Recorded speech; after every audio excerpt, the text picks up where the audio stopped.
ich hole jetzt das Velomobil. Ich habe das gebraucht gekauft über eBay Kleinanzeigen und das ist ein Alleveda A4 und ich habe den genommen, weil er einfach günstig war, gebraucht und ich jetzt schnell den Einstieg ins Velomobilleben machen will und nicht erst auf mein Lieblingsvelomobil warten oder bis ich so viel Geld gespart habe. Und ich hole den jetzt selber ab, das heißt ich fahre jetzt 2 Stunden und 15 Minuten mit dem Zug, um ihn abzuholen. Die gleiche Strecke zum Probefahren habe ich mit dem Auto 1 Stunde 15 Minuten gebraucht. Mein Anspruch ist es, den in unter 3 Stunden zu schaffen und das muss ich auch mehr oder weniger, sonst komme ich ins Dunkle und ich weiß nicht, ob die Beleuchtung schon ausreichend ist. Aber das können wir sehen und ich möchte auch meine erste Fahrt möglichst noch im Hellen machen. Aber es wird sehr spannend, weil werde ich es schaffen in der Zeit, werde ich mich verfahren, werde ich eine Panne haben.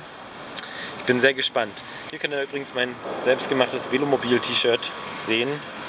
Das ist kein Alleveda zur Grundlage, sondern ein Liber Extreme. Noch kurz was zu der Strecke, die ich mir rausgeguckt habe. Ich habe nämlich im Internet auf den Maps geschaut. 56 Kilometer lang wird sie sein und etwa 180 Meter Steigung und 220 Meter bis und runter. Also am Schluss wird es eine längere, sehr flache Anstieg sein, gegen Fluss, gegen den Strom. Und am Anfang geht es ziemlich bergab.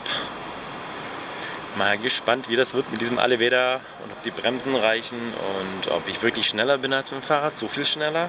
Also auf OpenStreetMap heißt es, ich würde 3 Stunden brauchen mit dem Fahrrad. Meistens brauche ich eine Stunde länger, wenn das da so steht.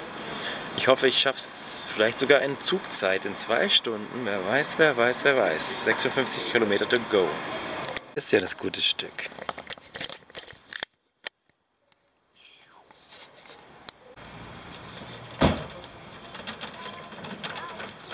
Vorbei? Ausprobieren. Sieht knapp aus. Ja.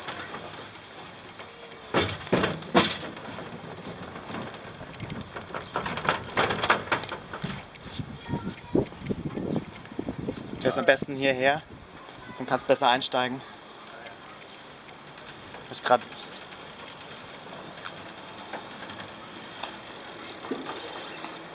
So, jetzt geht die Reise los. Gut. Schnell drin sitzen. Schön Sonnen.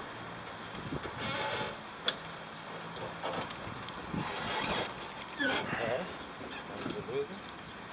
Das ist der Gang. Tschüss.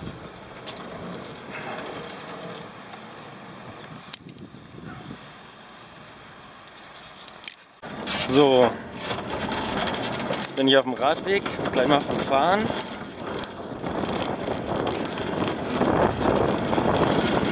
(20 km/h, komm mal so.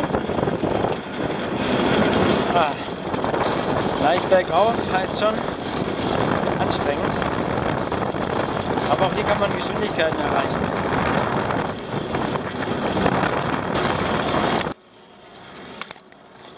So, ich bin ganz schön im Schwitzen. Gleich so einen langen Berg gerade. Vielleicht hört ihr mich jetzt besser.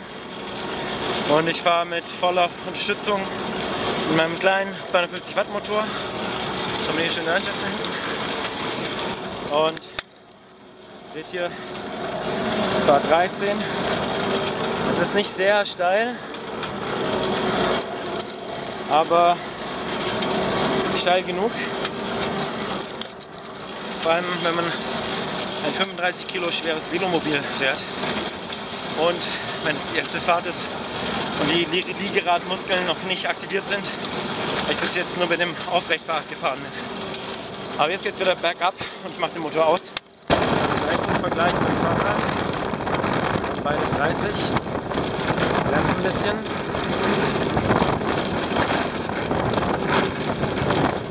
Ich brauche nicht überholen. Die Sicht ist zu schlecht dafür. Das ist echt wunderschön hier.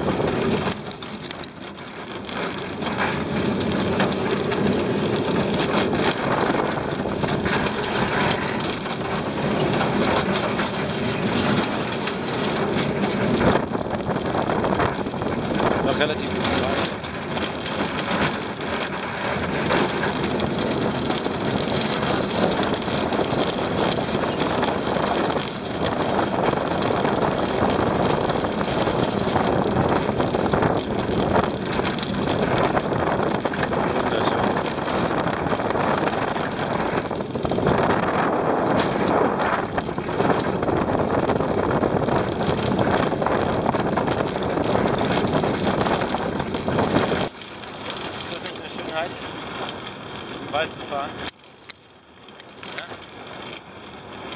Super schön. Vielleicht zum Fahrrad, aber ihr hört's. Nicht ganz so romantisch, weil lauter. Viel lauter. Vor allem wenn der Weg so körnig ist.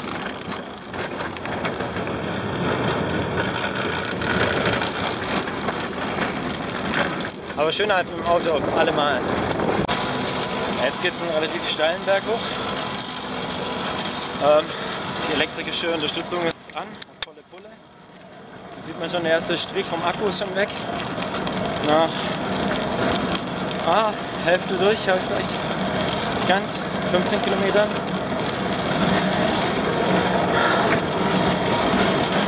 Etwa 10 km/h. Ich streng mich normal an, also nicht mehr als im Flachen.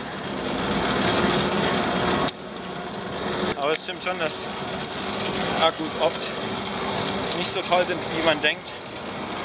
Weil ich hatte ihn die ganze Zeit aus, nur wegen den steilen Bergen hatte ich ihn noch an. Und jetzt mache ich ihn auch wieder aus, weil ich oben bin.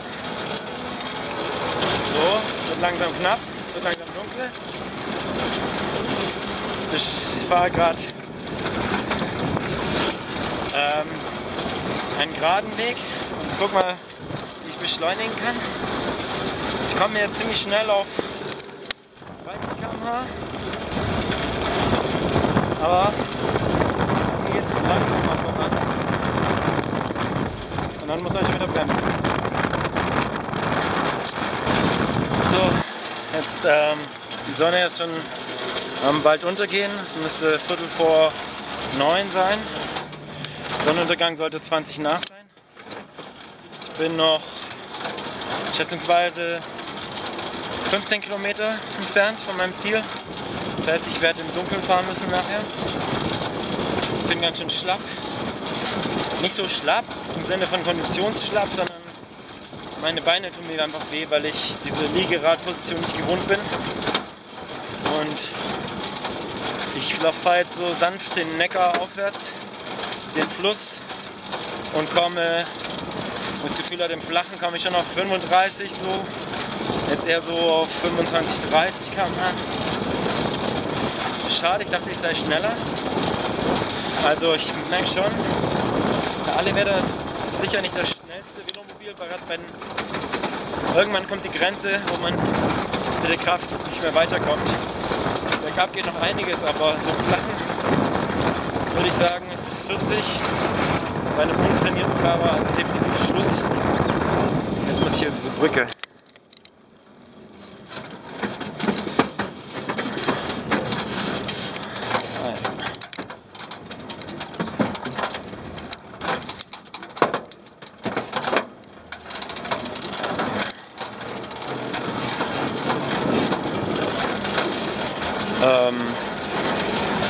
Genau, und ich habe mir jetzt bisher immer nur die Elektroverstärkung nur gegönnt, wenn es bergauf geht. Und jetzt denke ich, ja, wenn nicht jetzt bei der Jungfernfahrt, wo ich noch nicht so trainiert bin, kann ich auch mal auf Elektroverstärkt schalten. Und auch Neckar aufwärts auf mit 40 km/h fahren. Ein bisschen die Batterie belasten. 40 schafft man natürlich nur, wenn man Zeit hat, auch zu beschleunigen. Trotz Elektroverstärkung sind ja nur 25 Watt. So.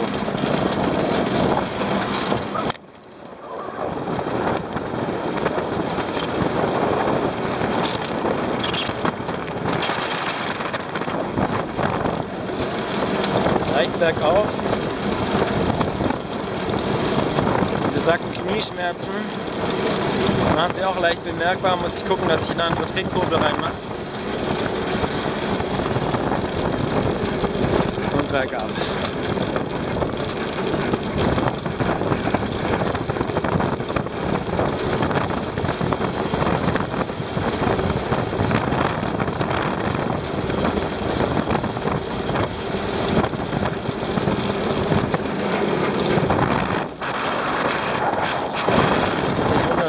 Sonnenuntergang.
Sache ist die Dual-Drive-Schaltung, wo man relativ viele Gänge hat und eine Mischung aus Ketten- und Nabenschaltung eben.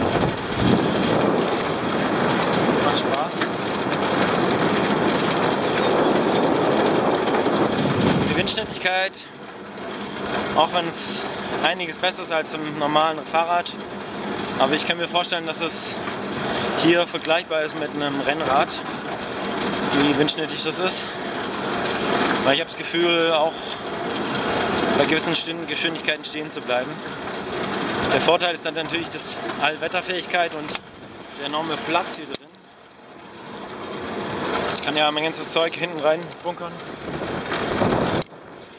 Jetzt da vorne noch Platz. Und der Nachteil dann halt das Gewicht und der Preis.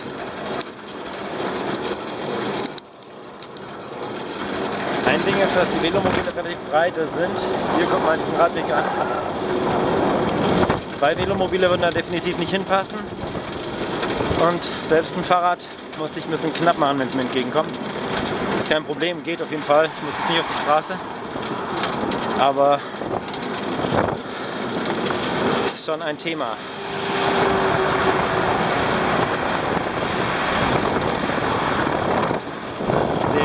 Macht aber sehr Spaß. Ich fühle mich sehr sicher. Sicherer als auf dem Fahrrad.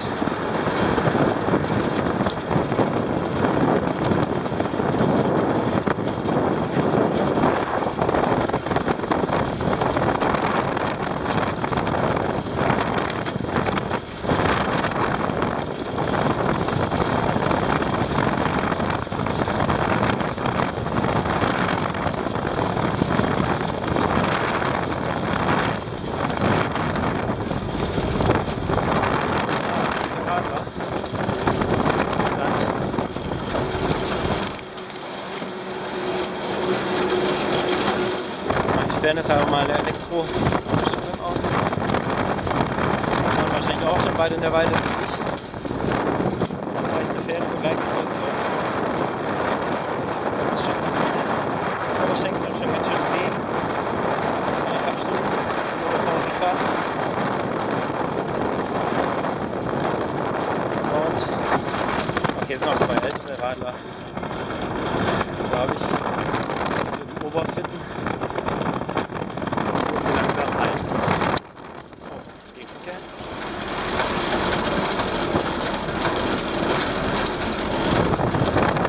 Seht ihr, was ich meine? Mit dem Radweg halt.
Zweimal den Überholvorgang abgebrochen. Ich habe nie was von Klickspedalen gehalten, aber jetzt spüre ich richtig, wie ich mit Kraft habe, meine Füße zurückzuziehen, um die Kraft zu drücken total weg ist. Deswegen irgendwie nicht mehr über Flachen, irgendwie nicht mehr über 25, wenn ich alles gebe, auf 30 km/h komme und sonst nicht mehr. Wenn ich Klickspedale hätte, könnte ich mehr ziehen und kraftintensiver nutzen. Deswegen werde ich mir auf jeden Fall welche besorgen, beziehungsweise die einbauen, die ich dabei mitbekommen habe. Das andere Ding ist, ich spüre richtig, wie Luft von unten hier durchströmt. Nicht so wichtig für die Kühlung, weil sie nicht so arg auf meinen Kopf und meinen Rücken kommt, sondern eher meine Beine, wie trotzdem die Aerodynamik beschädigt ist dadurch. Deswegen machen Renner, Schnellfahrer ja auch unten zu und dann muss man halt außen an den Rädern nach hinten ziehen, wenn man rückwärts fahren will, weil man dann nicht mehr die Fußpedale nutzen kann, Fußlöcher nutzen kann. Ich bin gespannt, wie ich die Schnauze nutzen werde. Da ist ja noch Platz. Ich kann nämlich die coolen Sachen reinbauen. Lichter sowieso. Ich hätte auf einen Lüftungskanal ja auch Lust, der von vorne durchgeht, nach hinten und meinen Rücken kühlt. Ja, das macht Spaß. Witzig, den Rad nicht zu heizen. Elektroverstärkung auf 4. Da geht einiges, auch trotz totaler Schlappheit. Die letzten 5 Kilometer vom Ziel. Aber ich will ein Experiment noch machen, und zwar das Verdeck drauf machen und schauen, wie die Luftgeschwindigkeit viel besser ist. Und zwar bei der nächsten Kurve will ich einen Stopp testen. So, jetzt stehen 2 Sachen an. Ich transportiere mein Alleweder mit der zweiten Schnauze, diesem coolen Gitter und dem ganzen Zubehör nach Hause.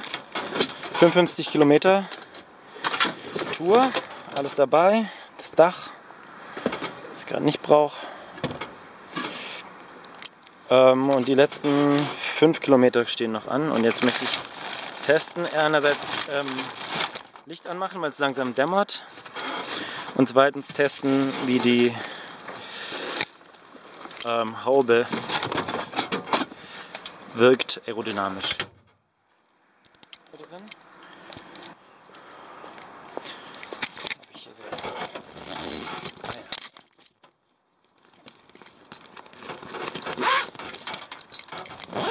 Wetterschutz.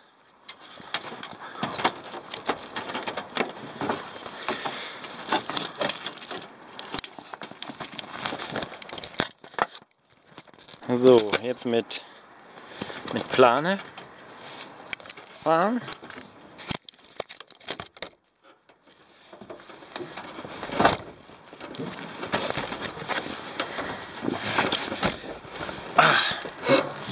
Das Fußloch muss ich 5-mal zumachen. Jetzt schauen wir mal. Theoretisch müsste es einige Verwirbelungen nicht mehr geben, die es bis jetzt noch gibt. Und Abbiegen, anzeigen wird ein bisschen schwieriger. Und filmen sowieso. Deswegen jetzt mal zu und so sieht das jetzt aus. Okay. Also ich muss sagen, 2, 3, 4 km/h schneller, spürbar. Ich schaffe wieder 30, trotz Erschöpfung, weil die Verwirbelungen viel weniger sind. Unten zieht ein bisschen kühl rein, ist vielleicht auch ganz angenehm. Aber ich kann mir vorstellen, dass es noch einmal ein paar km/h schneller sind, wenn unten zu wäre. So, Berg hoch im Wald. Licht ist installiert, es ist noch nicht dunkel. Es ist wahrscheinlich gerade jetzt die Zeit des Sonnenuntergangs ungefähr. Das heißt, wenn ich in 10 Minuten ankomme, habe ich die Strecke in 3 Stunden geschafft. Ziemlich genau. 56 Kilometer, 180 Kilometer hoch, 100 220 Meter wieder runter. Und auch das ist Velomobil Wahrheit. Leider.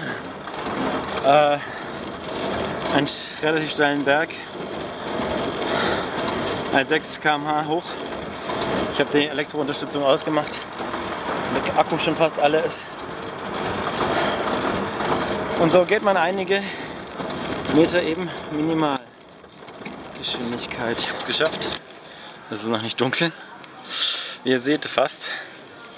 Hier ist die Uhrzeit. Ich habe mich auch noch mal am Schluss ein bisschen verfahren, aber sonst würde ich sagen, 3 Stunden war geschafft. Ohne Klicker, bergauf am Schluss. Ich glaube, die ganze Strecke würde ich gerne nochmal fahren und wenn ich ein bisschen trainierter bin und ich wette, ich kann die in 2,5 Stunden oder schneller schaffen. Experiment, aber es geglückt.